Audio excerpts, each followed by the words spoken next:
Friends, मेरा नाम सुनील कुमार सिंह है। बेसिकली मैं इंडियन आर्मी से हूँ और आर्मी में 26 साल जॉब करके मैं 2010 में रिटायर हुआ था। और जैसे रिटायरमेंट की कुछ इजी लाइफ हो जाती है, कुछ मेरे लाइफ स्टाइल ठीक नहीं होने की वजह से, फूड हैबिट्स ठीक नहीं होने की वजह से आज से 6 साल पहले मुझे हेल्थ प्रॉब्लम्स हो गए थे। मेरा वज़न बढ़ गया था, करीब जो है नॉर्मल से जो है 18 से 20 किलो ज़्यादा था। और मैं आर्मी में मेडिकल कोर में था, तो मुझे पता था कि जितने अपने बीमारियां होती है, बीपी, शुगर, दिल का बीमारी, ये सब जो है वजन और चर्बी की वजह से होती है। तो लेकिन क्या उस समय मेरी एज 48 ईयर्स थी, तो मैं देखता था कि मार्केट में जितने लोग 50 के आसपास वाले सारे ही मोटे दिखते थे। तो मुझे लगता था मैं भी मोटा हूँ, सारे लोग मोटे हैं, तो ऐसा मेरे में क्या अलग से है। तो वजन कम करने की दिल में इच्छा भी नहीं थी। वॉकिंग के लिए हम लोग जाते थे, लेकिन जैसा होना चाहिए, कभी मेरे बगल से कोई दौड़ता हुआ निकलता था तो बड़ी दिल से दुख भरी आवाज़ आती थी कि मैं ज़िंदगी में कभी रनिंग नहीं कर सकता हूँ। तो आज से 6 साल पहले मेरे एक जो दोस्त थे, जो हम लोग आर्मी में साथ में थे, उन्होंने मुझ कुछ अपने हेल्थ के बारे में बताया। उन्होंने कुछ न्यूट्रिशन और लाइफ स्टाइल चेंज करके उन्होंने अपना वजन कम किया था। तो आज से 6 साल पहले मैंने भी अपनी लाइफ स्टाइल और डाइट को चेंज करके 18 किलो वजन कम किया। और जब 18 किलो वजन कम हो गया तो काफ़ी हेल्थ में काफ़ी चेंजेस आए। जैसे पहले क्या है, नींद नहीं आती थी, चिड़चिड़ापन बहुत ज़्यादा था, गुस्सा आता था और एसिडिटी का प्रॉब्लम था, एनर्जी लेवल काफ़ी वीक था, मन में निगेटिव थाट ज़्यादा आते थे। जब मेरा 18 किलो वजन कम हो गया तो काफ़ी कुछ चेंजेस आया। जैसे पहले मैं सोचता था मेरा बेटा आर्मी में डॉक्टर है, बेटी बैंक में है, तो मेरे को अब लाइफ में क्या कुछ करना है, जो कुछ लाइफ में है कर चुका हूँ। लेकिन हेल्थ अच्छा हो गया, सोच अच्छी हो गई, तो मुझे लगा कि भगवान ने जो मुझे दोबारा लाइफ दी है उसको कुछ अलग ढंग से जिया जाए। और मुझे जैसे पहले हम लोग मिल्खा सिंह जी का नाम सुने थे, तो ऐसा कुछ हमें अलग से कुछ नहीं लगता था। लेकिन बाद में लगा कि नहीं, मिल्खा सिंह जी 92 में फिट हेल्दी रह सकते हैं, तो हम क्यों नहीं रह सकते। तो आज से जो है 3.5 साल पहले मैंने भी मैराथन दौड़ना शुरू किया। जबकि नॉर्मली मैं आर्मी में था तो 5 किलोमीटर से ज़्यादा कभी रन नहीं कर पाता था। और जब मैंने मैराथन दौड़ना शुरू किया 2017 में, तो मैंने डायरेक्ट 21 किलोमीटर मैराथन दौड़ना शुरू किया। 21 किलोमीटर करने के बाद लगा कि नहीं, और शरीर में एनर्जी और मैं अच्छा कर सकता हूँ। फिर 42 किलोमीटर, 50 किलोमीटर। तो यहाँ पे मेरा कहना ये है कि अगर इंसान मानसिक और शारीरिक रूप पे अगर स्वस्थ है तो उसको ज़िंदगी में कैसे जीना है वो मुझे समझ में आता है।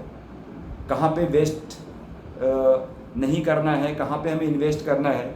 जैसे भी हम लोग आजकल देखते हैं, लोगों के पास सब कुछ है, सब चीज़ के लिए प्लान है, लेकिन हमें जो अपने हेल्थ के लिए, जैसे बोलते हैं हमारा लाइफ पार्टनर कौन है, हमारा शरीर। जब हम लोग आते हैं, पृथ्वी पे आते हैं और जब तक मरते नहीं है हमारे साथ में रहता है, तो फर्स्ट रिस्पेक्ट हमने अपने जो है अपने लाइफ पार्टनर को देना है। अगर हम अपना 1 से 1.5 घंटा इस पर अपने हेल्थ पे इन्वेस्ट कर रहे हैं, शरीर को ऐसा खाना दे रहे हैं जो उसका रिक्वायरमेंट है।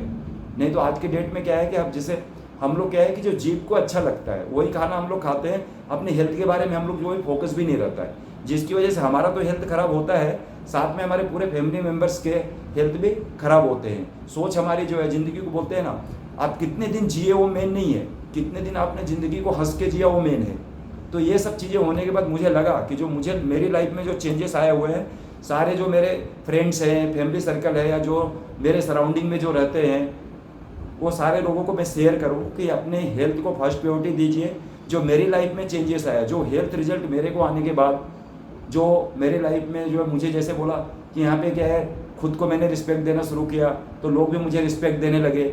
खुद पे प्राउडनेस फील होता है कि हम जो है इस धरती पे बोझ नहीं है, इस देश के लिए, समाज के लिए हमें कुछ करना चाहिए। आज की डेट में क्या है, हम लोग ये तो सोचते हैं कि प्रधानमंत्री को क्या करना चाहिए, मुख्यमंत्री को क्या करना चाहिए, हमारे घर में हमारे पेरेंट्स को हमारे लिए क्या करना चाहिए, लेकिन हमारी ड्यूटी क्या है, हमारा फर्ज क्या है, हमें देश के लिए, समाज के लिए क्या करना हो हमें मालूम नहीं है। तो हेल्थ अच्छा होने के बाद ज़िंदगी को कैसे जिया जाए हमें प्लान समझ में आता है। ठीक है, ज़िंदगी कितनी बड़ी है वो मैटर नहीं करता है, ज़िंदगी आपने कितने दिन हंस के जिया है, कितने दिन एनर्जेटिक जिया है, वो मेन है। अब आज के डेट में देखिए, मेरा एज 55 ईयर्स है, लेकिन मुझे लगता है कि मैं ज़िंदगी में जो कुछ अचीव करना है बहुत अच्छे से कर सकता हूँ। और मैंने अपने यहाँ पे क्या है कि हमने एक अपना नया पेज ओपन किया है नवजीवन न्यूट्रिशन के नाम से, जिसके थ्रू हम लोगों को क्या है, उनकी हेल्थ मेन क्या है कि आज के डेट में सभी लोगों को सब कुछ पता रहता है, लेकिन पता होने के बाद भी हम इम्प्लीमेंट नहीं करते हैं। बोलते हैं ना, हम लोग क्या है कि आज के डेट में प्रॉब्लम ओरिएंटेड है, हमारा ध्यान रहता है प्रॉब्लम्स पे। होना क्या चाहिए, हमारा सॉल्यूशन ओरिएंटेड। हमारा जो है किस पे होना चाहिए कि हमारा सॉल्यूशन, मतलब समाधान के बारे में सोचना चाहिए।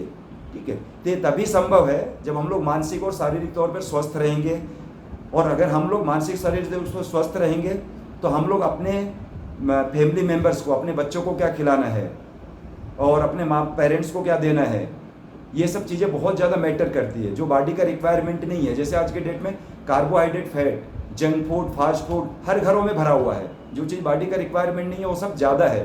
तो बहुत ज़्यादा ज़रूरी है हम अपनी हेल्थ को अच्छा करके, अपने परिवार को अच्छा करके ज़िंदगी को कैसे जिए वो हमें समझ में आता है। तो हमारा एक छोटा सा उद्देश्य है, मिशन है। वे जैसे हम लोग अपने मिशन का, हमारा जो समूह है उसका नाम है वेलनेस मिशन टीम। वैसे नॉर्मली मैं औरंगाबाद में हूँ, तो मैं वेलनेस मिशन टीम औरंगाबाद। तो हमारा जो मेन मोटो है कि लोगों को उनको हेल्थ के बारे में समझाना कि अगर आज अपनी हेल्थ पे आप प्रायोरिटी नहीं देते हो, हेल्थ पे इन्वेस्ट नहीं करते हो, तो आफ्टर 40-50 के बाद आपको इतना टाइम मिलेगा कि आपको पूरा टाइम जो है हॉस्पिटल और मेडिसिन पे जो है वेस्ट करने पड़ेंगे। आपके इतने मेहनत से कमाए हुए पैसे वेस्ट करने पड़ेंगे।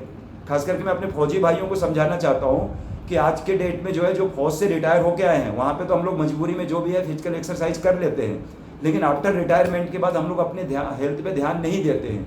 तो जिसकी वजह से क्या है कि लाइफ में हम लोगों का भी डिसीजन प्रॉपर नहीं हो पाता आफ्टर रिटायरमेंट, और हम लोग अपने बच्चों पर भी फोकस नहीं कर पाते हैं। तो बहुत ज़्यादा ज़रूरी है हम अपनी हेल्थ को प्रायोरिटी दें। और मेरा एक छोटा सा उद्देश्य है कि हर हफ्ते 15 दिन में एक छोटा सा हेल्थ के ऊपर, डाइट के ऊपर एक वीडियो बनाना कि हमारे हेल्थ के लिए क्या अच्छा है, हमें क्या खाना चाहिए, हमारे लाइफ का प्लान क्या होना चाहिए, हेल्थ अच्छा होने से हमारे लाइफ में क्या चेंजेस आते हैं। हमारे अगर बच्चों को हम लोग जो है गुड हैबिट्स देते हैं, जैसे बोलते हैं ना, हैबिट्स में जो है मैग्नेटिक पावर होता है। एक अच्छी हैबिट अगर हम लोग लाते हैं तो जितने अपने सराउंडिंग में अच्छी हैबिट है सब हमारे तरफ आती है, और वैसे ही एक बैड हैबिट्स हम लोग अगर अपने इम्प्लीमेंट करते हैं तो जितने बैड हैबिट्स है सारी हमारी तरफ आती है। तो बहुत ज़्यादा ज़रूरी है कि हम लोग अपनी सोच को बदलें। बिना सोच को बदले हुए हम लोग अपनी ज़िंदगी को नहीं बदल सकते। जैसे आज के डेट में हम लोग देख रहे हैं ना, लाइफ स्टाइल डिसऑर्डर, जितने भी प्रॉब्लम्स है, चिड़चिड़ापन, गुस्सा आना, थक जाना, एनर्जी लेवल कम होना, कॉन्फिडेंस लेवल कम होना, कुछ स्किन के problem, hairs problem, joints pain, mood disturbance, ये सारा जो हमारा लाइफ स्टाइल डिसऑर्डर की वजह से हो रहा है। अगर हम लोग दोबारा अपनी लाइफ को ऑर्डर में कर ले तो ये जो डिसऑर्डर है वो भी जा सकते हैं, और इन फ्यूचर जो बीमारियां आने वाली है जिसको हम लोग लाइफ स्टाइल डिसीजेस बोला जाता है, जैसे बीपी, शुगर, दिल का बीमारी, लकवा, कैंसर, ये जीवन शैली बीमारी है। अगर हम अपने जीवन को अच्छा रखें तो ये 5 बीमारियों से बच सकते हैं। तो बहुत ज़्यादा ज़रूरी ऐसी चीज़ें हमें पता होना चाहिए। तो हमने जो पेज बनाया हुआ है, हमारा यही गोल रहेगा कि हर हफ्ते, 15 दिन, महीने में हम लोग ऐसा कुछ बनाएं, कभी बच्चों के हेल्थ के ऊपर, कभी हमारा डाइट प्लान के ऊपर, ये सब चीज़ें हम लोग करते रहेंगे। तो एक छोटा सा प्रयास है जिसमें आप लोगों सभी लोगों के सहयोग की ज़रूरत है। और आप वीडियो अगर आपको पसंद आया, आपको लगता है कि हमारे घर में, परिवार में सबको ये सुनाने के बाद उनके लाइफ में कुछ चेंजेस हो सकता है। जैसे मेरा एज 55 ईयर्स है, मेरे दिल में है कि जब तक मैं ज़िंदा रहूँगा, 92 हो या 100 हो, वैसे तो 100 से पहले मैं जाने वाला नहीं हूँ, जैसा मेरे अंदर से आवाज़ आती है। तो जब तक हम लोग ज़िंदा रहना है, हॉस्पिटल के चारपाई पे ना मरना, नहीं मरना है। हमें क्या है कि हमेशा जो है एक हेल्दी लाइफ, हंसते हुए, बोलते हैं ना, दुनिया में हम लोग रोते हुए आते हैं। अमिताभ बच्चन का गाना आप लोगों ने सुना होगा, रोते हुए आते हैं सब, हंसता हुआ जो जाएगा। तो जिसके पास हेल्थ अच्छा है, जिसकी सोच अच्छी है, वही हंसता हुआ जाएगा। तो हमें ऐसी लाइफ नहीं चाहिए जहाँ पे रोना ही रोना हो। आपका हेल्थ अच्छा होता है तो आप अपनी ज़िंदगी में हमेशा खुश रहेंगे, हंसेंगे। और मेरा यह वीडियो यहीं पे समाप्त करता हूँ, और आप लोगों से सभी से रिक्वेस्ट है कि अगर ये वीडियो पसंद आती है तो ज़्यादा से ज़्यादा लाइक करें, ज़्यादा से ज़्यादा शेयर करें, जिससे मुझे मोटिवेट होने के बाद मैं और अच्छे अच्छे वीडियो आप लोगों के लिए शेयर कर सकूँ। जय हिंद।